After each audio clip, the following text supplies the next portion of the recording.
একটা মাছ উঠে নাকি একটা মাছ উঠাও করতো না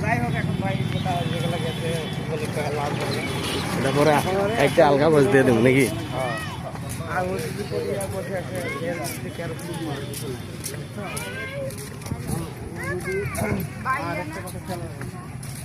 ভালো করে কোনো কাজ করা নাকি যা কিছু করুক সেটা হিকমতের সাথে তোমাকে বলতে হবে চলতে হবে জ্ঞান তোমার আছে তুমি কিন্তু ছোটখাটো লোক না বহুত বড় করতে পারবে এখন ওর কথা বলতে